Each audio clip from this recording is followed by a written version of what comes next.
섭씨 50도의 사막. 그곳은 생명이 살 수 없는 땅이었습니다. 세계 최고의 농업 기술을 가진 이스라엘조차 고개를 저으며 떠난 그곳에서 기적 같은 일이 벌어졌습니다.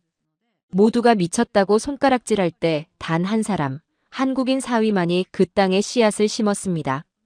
그리고 몇 달 뒤 모래폭풍이 거친 자리엔 붉은 보석이 빛나고 있었죠. 두바이 왕실마저 줄을 서게 만든 한국의 비밀, 지금 공개합니다.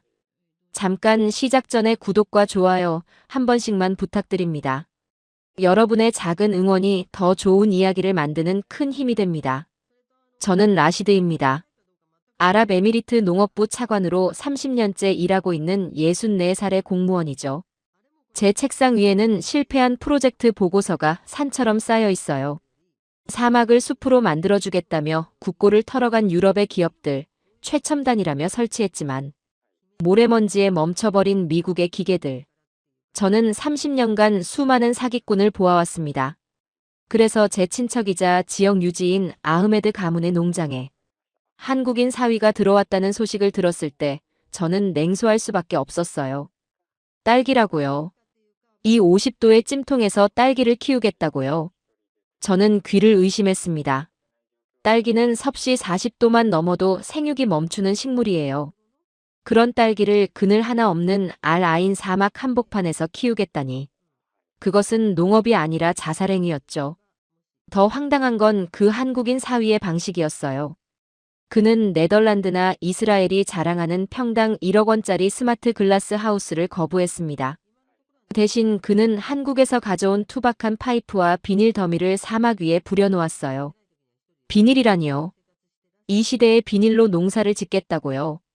저는 주말을 맞아 호기심 반, 감찰 반으로 그 농장을 찾아갔습니다. 현장은 가관이었어요. 아흐메드의 아들들, 그러니까 한국인 사위. 진수의 처남들은 에어컨이 나오는 랜드로버 안에 앉아 낄낄거리며 매형을 비웃고 있었죠. 라시드 형님, 저거 좀 보세요. 돈이 없어서 비닐로 집을 짓는답니다. 저게 하루나 버티겠습니까? 처남들의 조롱이 창문 밖으로 새어나왔어요. 저도 솔직히 같은 생각이었습니다. 사막의 태양 아래서 비닐이 얼마나 버틸 수 있겠어요. 일주일이면 바스러지고 한 달이면 녹아내릴 게 뻔했죠. 그런데 제 눈을 사로잡은 건 다른 것이었어요. 모래바람이 휘몰아치는 작업장 한가운데 칠순이 넘은 노파가 서 있었습니다. 아흐메드 가문의 가장 큰 어른이자 진수의 장모인 파티마 여사였어요. 이 지역에서는 사막의 마녀라고 불리는 분이죠. 베두인 유목민의 후예로 평생 사막에서 살아온 강인한 여성입니다. 그 파티마 여사가 사위 옆에서 비닐 자락을 붙잡고 있었어요. 50도가 넘는 열기 속에서 칠순이 넘은 노인이 땀을 뻘뻘 흘리며 일하고 있었던 거죠. 저는 충격을 받았습니다. 파티마 여사는 가문의 최고 어른이에요. 손가락 하나 까딱하면 하인들이 달려오는 분이죠. 그런 분이 왜 저 미친 한국인의 곁에서 막노동을 하고 있는 걸까요? 나중에 들은 이야기인데 파티마 여사는 이 프로젝트를 위해 평생 모은 금팔찌와 발찌를 모두 팔았다고 합니다. 심지어 자신이 소유한 대추야자 농장의 지분까지 처분했다고 해요. 아들들이 미쳤다고 말렸지만 그녀는 이렇게 일갈했다고 합니다. 너희들이 새 랜드로버를 사달라고 조를 때 이 아이는 내게 흙 묻은 손으로 씨앗을 보여줬다. 꿈을 보여준 건 이 아이뿐이야. 장모의 전 재산이 저 얇디 얇은 비닐하우스에 걸려 있었습니다. 만약 실패하면 파티마 여사는 모든 것을 잃게 되는 거죠. 명예도, 재산도, 가문 내입지도요. 저는 궁금해졌어요. 도대체 저 한국인 사위에게 뭐가 있길래 사막의 마녀라 불리는 파티마가 전 재산을 걸었을까요? 30년간 숱한 사기꾼을 봐온 제 눈에도 뭔가 다른 게 있는 것 같았어요. 차에서 내려 현장으로 다가갔습니다. 숨을 들이쉴 때마다 폐가 타들어가는 듯한 열기였어요. 한국인 사위 진수의 얼굴은 이미 검게 그을려서 현지인과 다를 바 없었죠. 그는 묵묵히 땅을 파고 있었습니다. 놀라운 건 장모 파티마의 행동이었어요. 그녀는 얼음물을 적신 수건을 사위의 목에 감아주며 아라비아어로 외쳤습니다. 내 사위야, 기죽지 마라. 알라께서 내 땀을 보고 계신다. 저는 그 광경을 보며 뭔가 가슴이 뜨거워지는 걸 느꼈어요. 장모와 사위가 저렇게 한마음이 되어 일하는 모습은 처음 봤거든요. 보통은 장모와 사위 사이가 불편하잖아요. 그런데 저 둘은 마치 전우 같았습니다. 사막이라는 적과 싸우는 전우요. 저는 진수가 설치하는 장비를 유심히 관찰했어요. 화려한 LCD 패널이 번쩍이는 유럽산 제어기와는 완전히 달랐습니다. 그냥 투박한 검은색 호스였어요. 그것이 거미줄처럼 바닥에 깔리고 있었죠. 저건 그냥 고무 호스 아닌가. 저는 의구심이 들어 가까이 다가갔어요. 그때 진수가 호스를 연결하는 손길이 보였습니다. 마치 시계장인이 태엽을 조립하듯 섬세하고 단호했어요. 그는 호스 중간중간에 칩처럼 생긴 작은 부품을 꼼꼼히 확인하고 있었습니다. 그때 진수가 저를 발견하고 잠시 고개를 들었어요. 그의 눈은 지쳐 있었지만 패배를 예감한 눈빛은 아니었습니다. 사막의 태양을 정면으로 노려보는 독수리의 눈 같았어요. 진수가 서툰 아라비아어로 말했습니다. 차관님, 물은 생명입니다. 하지만 사막에서는 물을 주는 방식이 달라야 해요. 그 말이 묘하게 제 귓가에 남았어요. 그리고 저는 바닥에 깔린 검은 호스 뭉치 사이에서 반짝이는 무언가를 보았습니다. 단순한 플라스틱이 아닌 것 같았어요. 뭔가 비밀이 있는 것 같았죠. 저는 그때 알지 못했습니다. 저 작은 부품이 이 프로젝트의 운명을 완전히 바꿔놓을 열쇠라는 것을요. 2달이 지났습니다. 저는 다시 그 농장을 찾았어요. 솔직히 말하면 기대는 없었습니다. 아마 비닐하우스가 찢어져 있거나 아니면 아예 포기하고 철수했을 거라고 생각했죠. 사막의 태양은 그만큼 무자비하니까요. 그런데 현장에 도착했을 때 저는 제 눈을 의심했어요. 비닐하우스가 서 있었습니다. 찢어지지도 않고 녹아내리지도 않고 멀쩡히 서 있었어요. 주변의 최신식 유리 온실들은 강렬한 태양빛을 반사하며 눈이 부셨지만 진수의 비닐하우스는 묘하게 불투명한 흰색을 띠며 사막에 엎드려 있었습니다. 진수가 다가와서 설명해줬어요. 저게 한국에서 가져온 PO 필름이에요. 폴리올레핀이라는 특수 소재로 만든 비닐이죠. PO 필름이라. 저는 처음 듣는 이름이었어요. 네덜란드의 농업 기술자들은 비닐은 열을 가두니까 딸기가 삶아질 것이라며 비웃었거든요. 저도 같은 생각이었습니다. 비닐하우스 안은 당연히 찜통일 거라고요. 하지만 진수가 저를 하우스 안으로 안내했을 때 저는 제 피부를 의심했어요. 서늘했습니다. 바깥은 섭씨 48도였어요. 그런데 하우스 내부는 28도 안팎이었습니다. 20도나 차이가 났어요. 에어컨 하나 없이요. 저는 믿을 수가 없었습니다. 어떻게 에어컨도 없이 이런 온도가 가능한 거죠? 진수가 천장을 가리키며 설명했어요. 이 필름은 빛을 산란시키는 특수 소재예요. 직사광선은 막고 식물이 필요한 산란광만 안으로 들여보내죠. 마치 선글라스처럼요. 자외선은 차단하고 가시광선만 통과시키는 거예요. 저는 고개를 끄덕였지만 완전히 이해한 건 아니었어요. 그런데 진수의 설명은 거기서 끝나지 않았습니다. 그리고 진짜 비밀은 바닥에 있어요. 진수가 바닥을 가리켰어요. 그곳에는 제가 2달 전에 보았던 그 검은 호스가 깔려 있었습니다. 저는 귀를 기울였어요. 미세한 소리가 들렸습니다. 칙, 뚝, 칙, 뚝. 물방울이 떨어지는 소리였어요. 하지만 이상했습니다. 물이 흙 위로 떨어지는 게 아니라 어딘가로 스며드는 것 같았어요. 진수가 흙을 살짝 걷어냈습니다. 그러자 호스에서 아주 가는 물줄기가 뿌리 쪽으로 직접 흘러들어가고 있는 게 보였어요.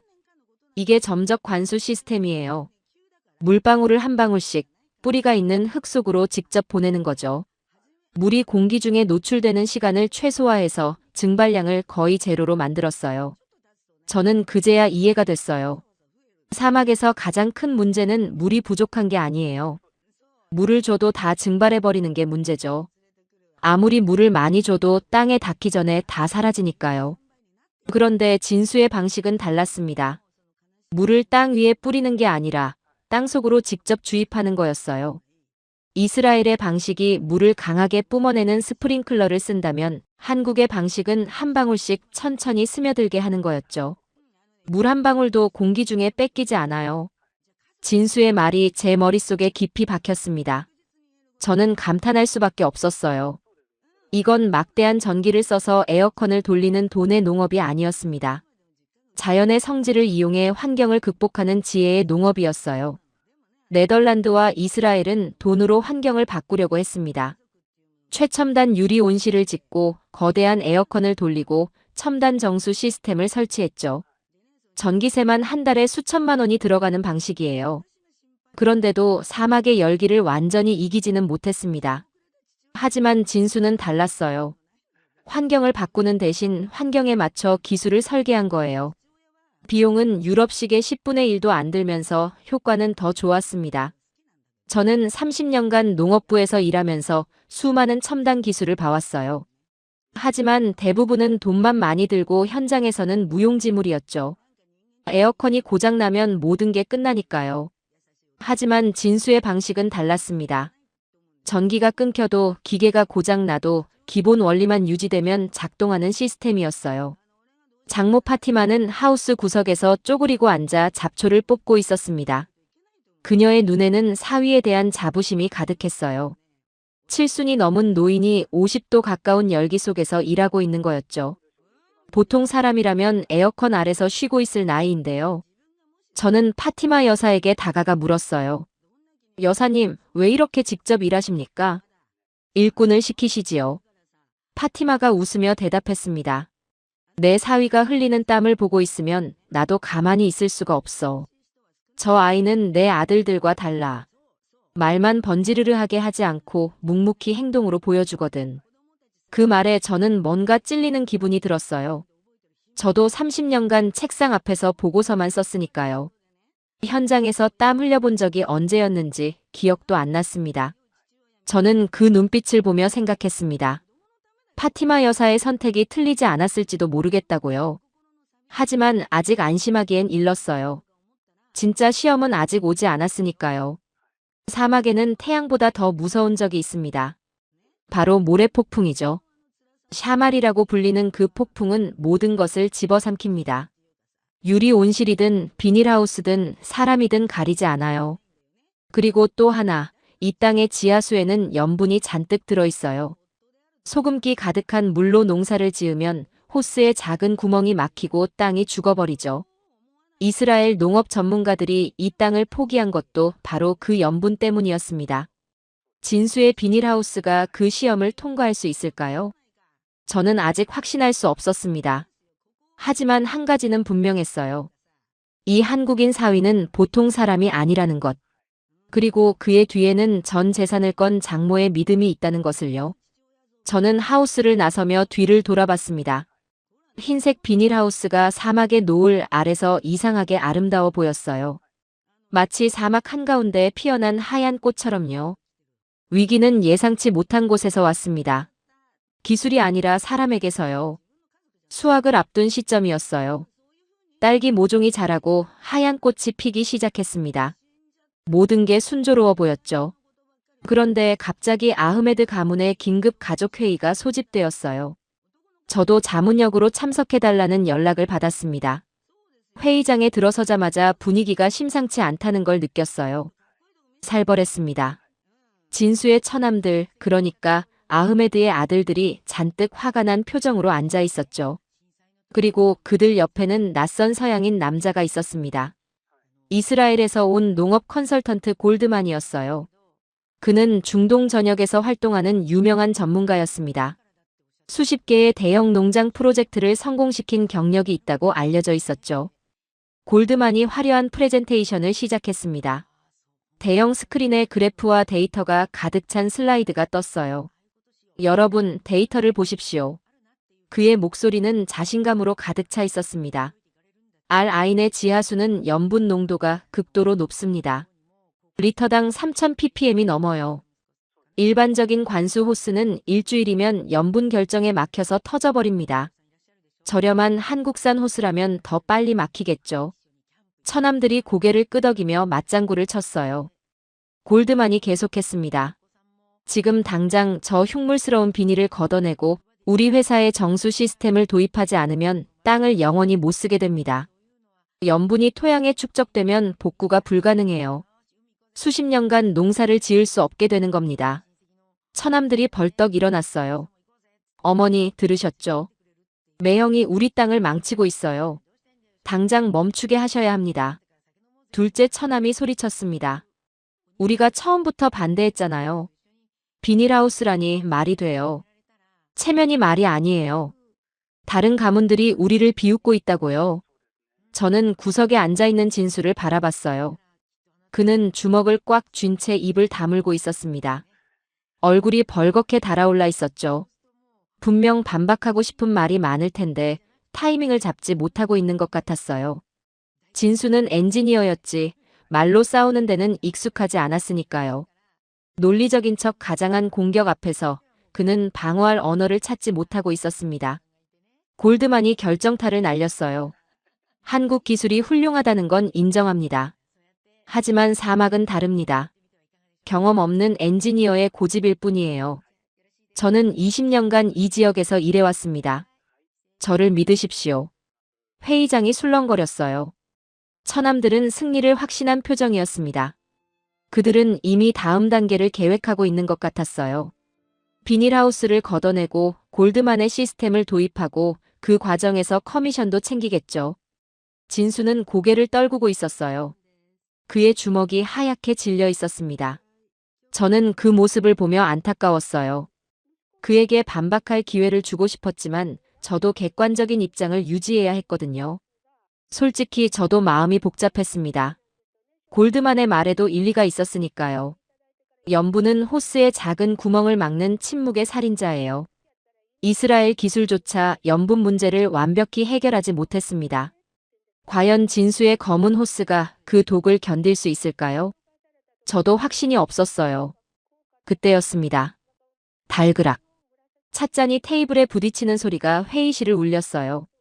모든 시선이 소리가 난 쪽으로 향했습니다. 파티마 여사였어요. 그녀가 천천히 자리에서 일어났습니다. 베두인 여성 특유의 위엄이 온몸에서 뿜어져 나왔죠. 칠순이 넘은 노인이었지만 그 눈빛은 사막의 매처럼 날카로웠습니다. 회의장이 순식간에 조용해졌어요. 파티마가 입을 열었습니다. 경험이라고 했나. 그녀의 목소리는 낮았지만 회의실 구석구석까지 울려 퍼졌어요. 너희가 에어컨 바람 쐬며 보고 섰을 때 내 사위는 모래를 씹으며 호스를 깔았다. 너희가 랜드로버 안에서 낄낄거릴 때 내 사위는 50도 열기 속에서 땀을 흘렸다. 그게 경험 아니면 뭐냐? 처남들이 움찔했어요. 파티마가 골드만을 똑바로 쳐다보며 말했습니다. 당신은 20년간 이 지역에서 일했다고 했지. 그런데 왜 아직도 이 땅에서 딸기가 열리지 않는 거야? 수십억 원을 쏟아부은 유리 온실들은 다 어디 갔어? 전부 실패했잖아. 골드만의 얼굴이 굳어졌어요. 파티마가 탁자를 내리치며 선언했습니다. 내 땅이다. 내 돈이다. 그리고 내 사위다. 실패하면 내 목을 내놓으마. 하지만 성공하면 너희들은 이 농장 근처에 얼씬도 하지 마라. 알겠느냐? 장모의 서슬 퍼런 호령에 처남들은 입을 다물었어요. 골드만도 더 이상 말을 잇지 못했습니다. 회의실 전체가 얼어붙은 것 같았어요. 저는 파티마 여사의 그 모습을 보며 전율을 느꼈습니다. 칠순이 넘은 노인이 저렇게 단호할 수 있다니. 평생 모은 재산을 걸고 가문의 명예를 걸고 이방인 사위를 지키겠다고 선언하는 저 용기. 저것이 진짜 믿음이구나 싶었어요. 회의는 그렇게 끝났어요. 처남들은 고개를 숙인 채 물러갔고 골드만도 짐을 싸서 떠났습니다. 하지만 저는 알고 있었습니다. 진짜 시험은 아직 남아있다는 것을요. 파티마 여사의 믿음이 맞았는지 아니면 골드만의 경고가 맞았는지 그건 시간만이 증명해 줄 수 있었습니다. 진수는 회의실을 나서며 저에게 인사했어요. 그의 눈빛은 여전히 흔들리지 않았습니다. 오히려 더 단단해진 것 같았어요. 장모의 믿음이 그에게 힘을 준 것이겠죠. 일주일 뒤 UAE 기상청이 경보를 발령했습니다. 샤말. 10년 만에 강력한 모래폭풍이 알-아인을 향해 다가오고 있었어요. 샤말은 아라비아어로 북풍이라는 뜻입니다. 하지만 그건 단순한 바람이 아니에요. 모든 것을 집어삼키는 사막의 괴물이죠. 시야가 제로가 되고 숨을 쉴 수 없을 정도로 모래가 공기를 채웁니다. 전신주가 넘어지고 자동차가 뒤집히고 유리창이 깨지죠. 저는 농장이 걱정되어 잠을 이룰 수가 없었어요. 진수의 비닐하우스는 과연 이 폭풍을 견딜 수 있을까요? 아무리 특수 필름이라고 해도 10년 만에 최강 폭풍 앞에서 버틸 수 있을까요? 폭풍이 몰아치기 시작했습니다. 하늘이 누렇게 변했어요. 해가 사라지고 대낮인데도 어둠이 내려앉았습니다. 창문 밖으로 아무것도 보이지 않았어요. 그저 모래가 휘몰아치는 소리만 들렸죠.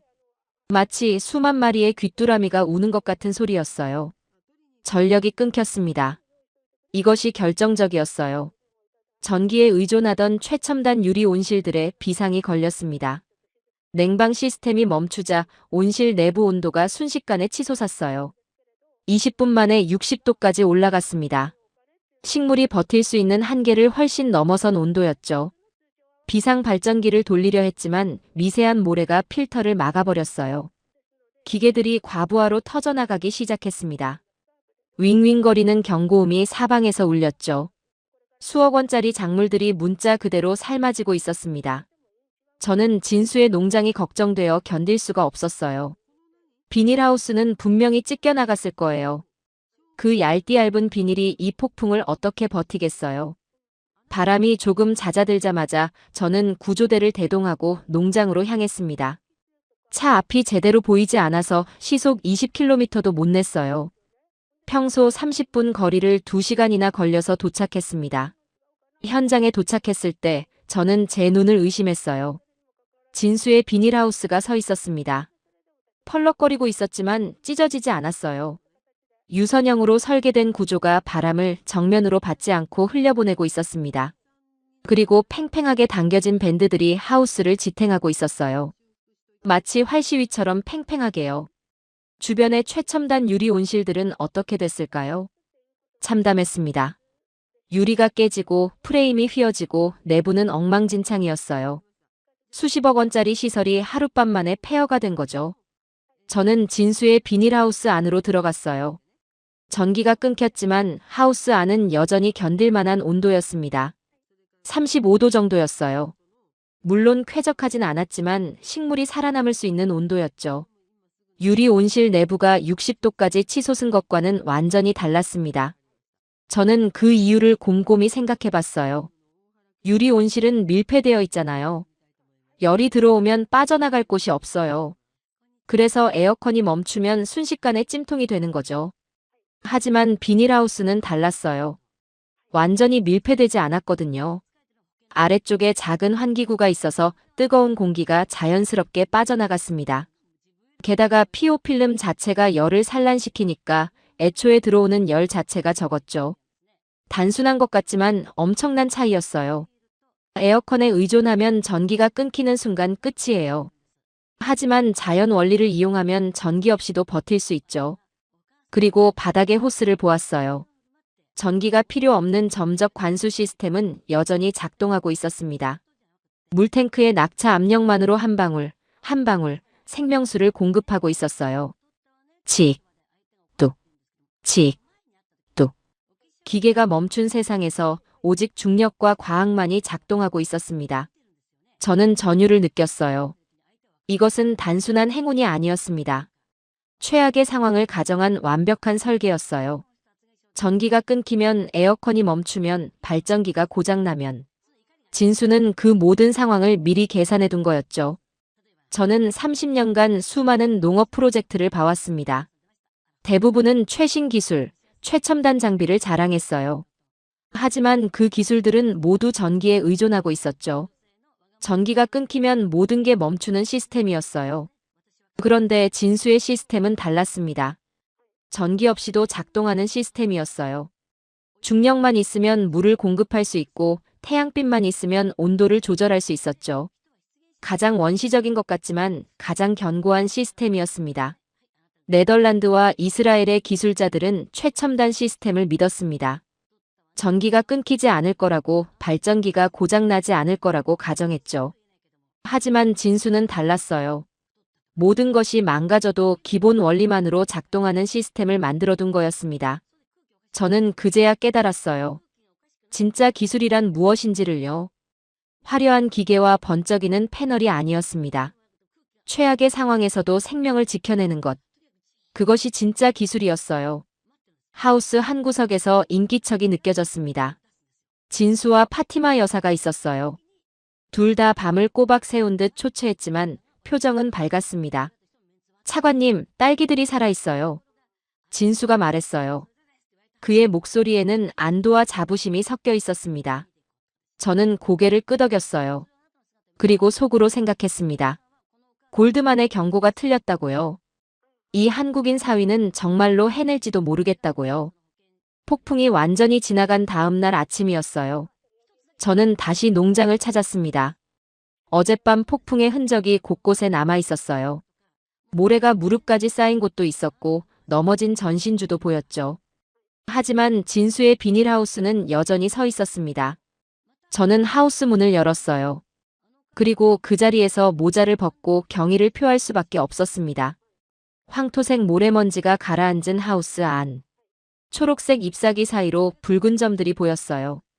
딸기였습니다. 그것도 손바닥만 한 크기의 탐스럽고 윤기가 흐르는 최상급 딸기였어요.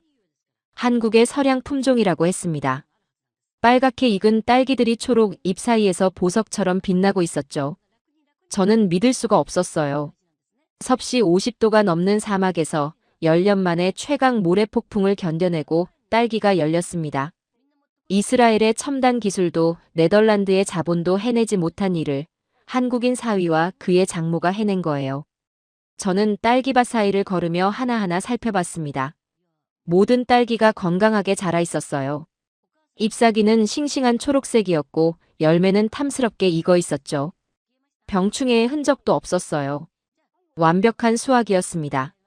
저는 조심스럽게 딸기 하나를 따서 입에 넣었습니다. 아삭. 입안 가득 단맛과 향기가 퍼졌어요. 과즙이 입술을 적셨습니다. 그것은 그냥 달콤한 게 아니었어요. 사막의 짠내와 열기, 모래폭풍을 견뎌낸 생명의 맛이었습니다. 30년간 수많은 농산물을 시식해봤지만 이렇게 감동적인 맛은 처음이었어요. 눈물이 핑 돌았습니다. 저는 늙은 관료예요. 30년간 책상 앞에서 보고서만 쓰며 살았죠. 실패한 프로젝트를 정리하고 누군가의 꿈이 무너지는 걸 서류로 기록하는 일을 해왔어요. 그래서 성공이라는 게 어떤 건지 잊고 있었습니다. 얼마나 많은 프로젝트가 실패했는지 몰라요. 사막을 녹지로 바꾸겠다는 유럽 회사, 해수 담수화로 농업용수를 만들겠다는 미국 회사, 태양열로 전기를 무한정 공급하겠다는 일본 회사. 다들 거창한 프레젠테이션을 했지만 결국 모래바람 앞에서 무릎을 꿇었어요. 저는 그 실패들을 문서로 정리하는 일을 해왔습니다. 그래서 저도 모르게 냉소적이 되어 있었던 것 같아요. 누가 와서 희망적인 이야기를 해도 속으로는 또 실패하겠지라고 생각했거든요. 하지만 지금 제 입안에서 터지는 이 단맛은 그 모든 실패와 냉소를 잊게 만들었어요. 누군가의 꿈이 현실이 되는 순간을 제가 목격하고 있었습니다. 그리고 그 꿈을 이룬 사람이 화려한 유럽 기업이 아니라 한국에서 온 젊은 사위였다는 것이 더 감동적이었어요. 뒤에서 인기척이 느껴졌어요. 진수였습니다. 그는 며칠 밤을 새운 듯 초췌했지만 표정은 환했어요. 차관님, 맛이 어떻습니까? 저는 대답 대신 그의 손을 잡았습니다. 굳은 살이 박이고 흙투성이인 손이었어요. 갈라지고 상처난 손이었죠.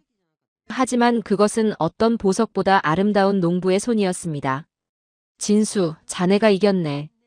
아니, 자네가 우리를 가르쳤어. 저는 관료로서의 권위를 내려놓고 한 인간으로서 그에게 고개를 숙였습니다. 하지만 진수는 겸손하게 고개를 저었어요. 제가 한 건 아무것도 아니에요. 한국의 기술자들이 개발한 기술을 가져왔을 뿐이에요. 그리고 무엇보다 장모님이 믿어주셨기에 가능했어요. 진수가 하우스 한 구석을 바라봤습니다. 파티마 여사가 있었어요. 그녀는 딸기 사이를 거닐며 한 송이 한 송이를 어루만지고 있었습니다. 마치 갓 태어난 손주를 안듯이요. 저는 파티마 여사에게 다가갔어요. 여사님, 축하드립니다. 당신의 선택이 옳았습니다. 파티마가 고개를 들었어요. 그녀의 주름진 얼굴에 눈물이 흐르고 있었습니다. 사막의 마녀라 불리던 강인한 여성이 울고 있었어요. 내가 살면서 이렇게 기쁜 적이 없었어. 금팔찌가 뭐야? 대추야자 농장이 뭐야? 이 딸기 한 알이 그 모든 것보다 귀해. 파티마가 딸기를 하나 따서 입에 넣었어요. 과즙이 그녀의 입가에 묻었습니다. 70평생 사막에서 거친 음식만 먹으며 살아온 그녀가 자신의 땅에서 난 딸기를 먹고 있었습니다. 이 사막에서 딸기가 열릴 줄은 꿈에도 몰랐어요. 평생 대추야자만 봤거든요. 대추야자도 귀한 과일이지만 이렇게 달콤하고 부드러운 과일은 처음이에요. 달아. 정말 달아. 그녀가 중얼거렸어요. 눈물이 그녀의 주름진 뺨을 타고 흘러내렸습니다. 그리고 사위 진수를 꽉 껴안았어요. 알라께서 내게 복을 주셨구나. 금팔찌 대신 더 귀한 보석을 주셨어. 바로 너야, 내 아들아. 저는 그 광경을 보며 가슴이 뜨거워졌어요. 장모와 사위가 저렇게 서로를 안고 우는 모습은 처음 봤거든요. 국적도 다르고 언어도 다르고 문화도 다르지만 저 둘은 진짜 가족이었습니다. 피가 아니라 땀과 눈물로 맺어진 가족이요. 어쩌면 피보다 더 진한 유대감일지도 모르겠어요. 수확 소식은 두바이 전체를 뒤흔들었습니다. 섭씨 50도 사막에서 딸기가 열렸다. 그것도 최상급 품질로. 이 소문이 퍼지자 왕실 납품업체들이 트럭을 몰고 줄을 섰어요. 킬로그램당 5만 원 부르는 게 값이었습니다. 두바이의 최고급 호텔들이 서로 먼저 사겠다고 경쟁했죠. 그리고 뜻밖의 손님이 찾아왔어요. 골드만이었습니다. 가족회의에서 진수를 공격했던 그 이스라엘 컨설턴트요. 그는 혼자가 아니었어요. 이스라엘과 네덜란드에서 온 농업 전문가 팀을 대동하고 있었습니다. 그들의 얼굴에는 당혹감이 가득했어요. 골드만이 진수에게 다가왔습니다. 그의 목소리는 이전과 달리 겸손했어요. 믿을 수가 없습니다. 염분 가득한 물을 쓰고도 호스가 멀쩡하다니. 도대체 어떻게 된 겁니까? 저도 궁금했어요. 그게 제가 처음부터 품었던 의문이었거든요. 이 땅의 지하수는 염분 농도가 극도로 높습니다. 일반적인 호스라면 일주일 안에 염분 결정이 구멍을 막아버렸을 거예요. 그런데 진수의 호스는 석 달이 넘도록 멀쩡하게 작동하고 있었죠. 진수가 웃으며 호스를 잘라 보여줬어요. 단면이 드러났습니다. 저는 눈을 크게 뜨고 바라봤어요.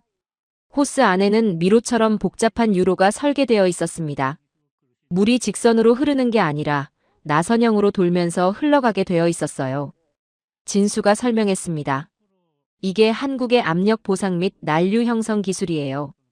물이 소용돌이치며 흐르게 만들어서 모래나 염분 찌꺼기가 쌓일 틈 없이 씻겨 내려가게 하는 거죠. 골드만의 눈이 휘둥그레졌어요. 소용돌이라고요? 물의 흐름으로 자가 세정을 한다는 말입니까? 네. 진수가 고개를 끄덕였어요. 이스라엘 기술이 정밀함을 추구할 때 한국은 현장의 거친 환경을 버티는 강인함을 추구했어요.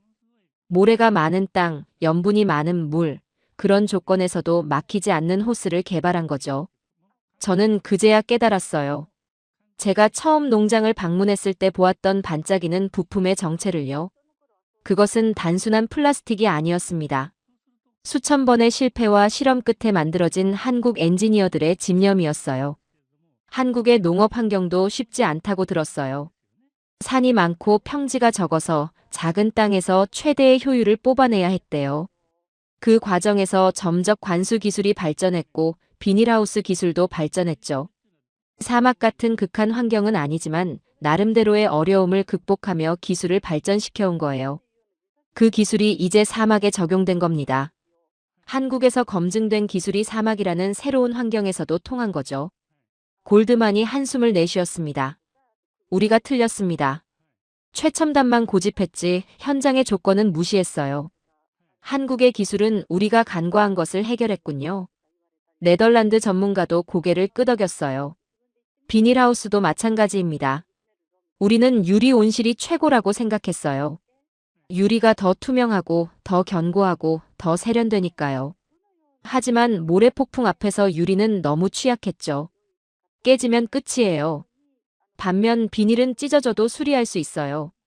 유연하면서도 강한 비닐이 오히려 사막에 더 적합했습니다. 골드만이 진수에게 악수를 청했어요. 미스터 진, 당신에게 배웠습니다. 앞으로 우리도 한국 기술을 연구해봐야겠어요. 진수가 겸손하게 손을 잡았습니다. 저도 이스라엘 기술에서 많이 배웠어요. 점적 관수의 기본 원리는 이스라엘에서 시작됐잖아요. 한국은 그 기술을 우리 환경에 맞게 발전시킨 것뿐이에요. 저는 그 대화를 들으며 감탄했어요. 진수는 승리의 순간에도 겸손했습니다. 상대의 공헌을 인정하면서 자신의 성과를 과장하지 않았죠. 그게 진짜 전문가의 자세라고 생각해요. 저는 옆 농장을 바라봤어요. 진수의 처남들이 운영하던 첨단 유리 온실은 완전히 폐허가 되어 있었습니다. 수십억 원을 들인 최첨단 시설이 모래폭풍 한 번에 무너진 거죠. 그 안에 오이와 토마토는 모두 말라 죽어 퇴비가 되고 있었어요. 반면 파티마 여사의 비닐하우스는 붉은 황금을 쏟아내고 있었습니다. 처남들은 고개를 들지 못했어요. 그들이 비웃던 비닐하우스가 살아남고 자랑하던 유리 온실이 무너졌으니까요. 첫째 처남이 진수에게 다가왔습니다. 얼굴이 벌겋게 달아올라 있었어요. 매형, 미안해요. 우리가 틀렸어요. 진수는 아무 말 없이 처남의 손을 잡았어요. 그리고 조용히 말했습니다. 형님들, 이제부터 같이 해요. 옆 농장도 복구해야 하잖아요. 제가 도와드릴게요. 저는 그 모습을 보며 감동했어요. 진수는 자신을 무시하고 비웃었던 처남들에게 복수하지 않았습니다. 오히려 손을 내밀었죠. 승리의 순간에 겸손함을 유지하는 것. 그것이 진짜 인격이라고 생각해요. 수학 파티가 열리던 날이었습니다. 아흐메드 가문의 모든 친척들이 모였어요. 처음에 진수를 비웃었던 사람들, 미쳤다고 손가락질했던 사람들이 전부 왔죠. 저도 초대를 받았습니다. 파티장은 비닐하우스 옆에 마련됐어요. 하얀 천막 아래 긴 테이블이 놓였고 그 위에는 갓 수확한 딸기가 피라미드처럼 쌓여 있었습니다. 붉은 보석들이 햇살을 받아 반짝거렸어요. 마을 사람들이 모두 지켜보는 가운데 진수가 가장 크고 잘 익은 딸기를 하얀 접시에 담았습니다. 그리고 장모 파티마에게 무릎을 꿇고 두 손으로 바쳤어요. 저는 그 장면을 보며 눈시울이 붉어졌어요. 한국에서는 사위가 장모에게 무릎을 꿇는 게 흔한 일인지 모르겠지만 이곳 아랍에서는 남자가 여자에게 무릎을 꿇는 건 매우 드문 일이거든요. 특히 공개적인 자리에서는요. 진수는 그 모든 문화적 장벽을 넘어 진심으로 장모에게 감사를 표하고 있었습니다. 어머니, 믿어주셔서 감사합니다. 이건 어머니의 딸기예요. 파티마는 떨리는 손으로 접시를 받았어요. 그녀의 눈에 눈물이 고였습니다. 저는 주위를 둘러봤어요. 처음에 진수를 비웃었던 사람들의 표정이 어떤지 궁금했거든요. 처남들은 고개를 푹 숙이고 있었어요. 부끄러움에 얼굴을 들지 못하는 것 같았죠. 그들이 자랑하던 최첨단 온실은 폐허가 되었고 비웃던 비닐하우스는 황금을 쏟아내고 있었으니까요. 다른 친척들도 마찬가지였어요. 한국인 사위가 가문의 수치를 가져올 거라고 수군거렸던 사람들이 지금은 입을 꾹 다물고 있었습니다. 파티마가 딸기를 입에 넣었어요. 과즙이 그녀의 입가에 흘러내렸습니다. 달아. 세상에서 가장 달아. 그녀가 말했어요. 그리고 모인 사람들을 둘러보며 큰 소리로 선언했습니다. 내 사위가 해냈다. 너희들이 미쳤다고 손가락질할 때 이 아이는 묵묵히 땀을 흘렸다. 너희들이 비웃을 때 이 아이는 모래를 씹으며 일했다. 그리고 결국 이겼다. 파티마의 목소리가 사막의 바람처럼 파티장을 휩쓸었어요. 내 금팔찌를 판 게 후회되느냐고. 절대 아니다. 내 대추야자 농장 지분을 판 게 아깝냐고. 천만에. 내가 잃은 것보다 훨씬 더 귀한 것을 얻었다. 바로 이 아이, 내 사위 진수다. 파티마가 진수를 꽉 껴안았어요. 너희들이 나를 조롱했지. 늙은이가 정신이 나갔다고. 하지만 보라. 내가 옳았다. 사람을 보는 내 눈이 옳았다. 그것은 복수였어요. 하지만 주먹을 휘두르거나 고함을 지르는 복수가 아니었습니다. 가장 달콤한 복수였죠. 성공으로 증명하는 복수. 결과로 보여주는 복수요. 처남들이 하나둘 다가왔어요. 첫째가 먼저 입을 열었습니다. 매형, 정말 죄송해요. 우리가 틀렸어요. 어머니 말씀이 옳았어요. 그의 목소리가 떨리고 있었어요. 아마 평생 처음으로 누군가에게 진심으로 사과하는 것 같았습니다. 둘째도 고개를 숙였어요. 앞으로는 매형을 따르겠습니다. 우리 농장 복구도 도와주세요. 우리도 매형처럼 땀 흘려 일하고 싶어요. 셋째가 덧붙였습니다. 우리가 랜드로버 안에서 낄낄거릴 때 매형은 50도 열기 속에서 일하고 있었잖아요. 부끄러워요. 정말 부끄러워요. 진수는 웃으며 처남들을 일으켜 세웠어요. 형님들, 됐어요. 지난 일은 잊어요. 앞으로 같이 잘해봐요. 저는 그 광경을 보며 감탄했습니다. 진수는 원한을 품지 않았어요. 승리의 순간에 겸손했고 패배한 상대에게 손을 내밀었죠. 그것이 진짜 강함이라고 생각해요. 주먹으로 이기는 건 누구나 할 수 있어요. 하지만 마음으로 이기는 건 아무나 못하거든요. 저는 아랍 세계에서 오래 살았어요. 이곳에서는 복수를 당연하게 여기는 문화가 있습니다. 누군가 나를 모욕하면 반드시 갚아야 한다고 생각하죠. 하지만 진수는 달랐어요. 자신을 비웃었던 처남들에게 복수하는 대신 도움의 손을 내밀었습니다. 그게 한국 문화인 건가요? 아니면 진수 개인의 성품인 건가요? 저는 아직 모르겠어요. 하지만 한 가지는 확실합니다. 그런 사람이 있기에 한국이 빠르게 발전할 수 있었던 게 아닐까요? 경쟁자를 적으로 만드는 대신 협력자로 만드는 지혜. 그것이 진짜 강함이에요. 파티마가 저에게 다가왔어요. 라시드 차관, 고마워요. 당신이 처음부터 우리를 무시하지 않고 지켜봐 줬잖아. 그게 큰 힘이 됐어. 저는 고개를 저었어요. 제가 한 건 없어요, 여사님. 진수 씨와 여사님이 모든 걸 해냈죠. 저는 그저 옆에서 구경했을 뿐이에요. 파티마가 웃었어요. 구경도 중요해. 아무도 관심 없으면 외로우니까. 저는 그 말에 뭔가 찔리는 걸 느꼈어요. 30년간 저는 실패한 프로젝트만 정리해왔거든요. 누군가의 꿈이 무너지는 걸 서류로 기록하는 일만 했죠. 하지만 이번에는 달랐어요. 누군가의 꿈이 이루어지는 걸 직접 목격했습니다. 수학 파티가 끝난 다음 날, 저는 결심했어요. 농업부 차관으로서 제가 해야 할 일이 명확해졌거든요. 화려한 보고서를 작성하는 게 아니었습니다. 진짜 현장에서 검증된 기술을 도입하는 거였죠. 저는 진수를 불렀어요. 진수 씨, 내일부터 나와 함께 수도 아부다비로 갑시다. 진수가 눈을 동그랗게 떴어요. 아부다비요. 왜요? 장관님께 보여드릴 게 있어요. 이 기술을 UAE 전체에 보급해야 합니다. 진수가 놀란 표정을 지었어요. 전체예요. 그건 너무 큰일인데요. 저는 고개를 저었습니다. 아니에요. 이 나라에는 버려진 땅이 너무 많아요. 사막이라서 농사를 포기한 땅들이요. 하지만 당신의 기술이 있으면 그 땅들을 살릴 수 있어요. 수천 명의 농부들에게 희망을 줄 수 있습니다. 진수가 잠시 생각하더니 고개를 끄덕였어요. 알겠습니다. 가겠습니다. 우리는 아부다비로 향했습니다. 농업부 장관 앞에서 진수가 프레젠테이션을 했어요. PO 필름의 원리, 점적 관수 시스템의 구조, 난류 형성 기술의 비밀. 모든 것을 설명했죠. 장관님의 반응은 뜨거웠어요. 이것이야말로 우리가 찾던 기술이에요. 당장 시범 사업을 시작합시다. 그렇게 해서 UAE 전역에 한국형 스마트팜 보급 사업이 시작되었습니다. 처음에는 10개 농장으로 시작했어요. 그 다음 해에는 50개로 늘어났죠. 지금은 200개가 넘는 농장에서 한국의 기술을 쓰고 있습니다. 진수는 이제 단순한 농부가 아니에요. UAE 농업부의 자문위원이 되었습니다. 한국과 UAE를 오가며 기술 전수를 하고 있죠. 장모 파티마 여사는요.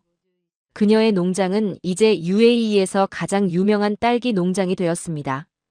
두바이의 왕실에 딸기를 납품하고 있어요. 금팔찌를 팔아 시작한 투자가 수십 배의 수익으로 돌아온 거죠. 파티마 여사가 저에게 말한 적이 있어요. 라시드, 내가 금팔찌를 판 건 투자가 아니었어. 사람에게 건 것이었어. 내 사위에게 건 것이었지. 기술이 아무리 좋아도 사람이 안 되면 소용없어. 나는 진수라는 사람을 믿었던 거야. 저는 그 말을 듣고 많은 생각을 했어요. 30년간 저는 기술만 봤거든요. 어떤 기술이 더 첨단인지, 어떤 기계가 더 비싼지 그런 것만 따졌죠. 하지만 파티마 여사는 달랐어요. 그녀는 사람을 봤습니다. 기술을 가진 사람의 눈빛을, 땀을, 진심을 봤어요. 그리고 그 판단이 맞았습니다. 저는 이제 은퇴를 앞두고 있어요. 30년간의 공직 생활이 끝나가고 있죠.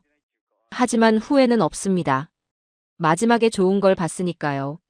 사람을 믿는다는 것이 어떤 기적을 만들어내는지 직접 목격했으니까요. 진수가 한국으로 돌아가기 전에 저에게 물었어요. 차관님, 이 모든 일이 왜 가능했다고 생각하세요? 저는 잠시 생각했습니다. 그리고 대답했어요. 기술 때문이 아니에요.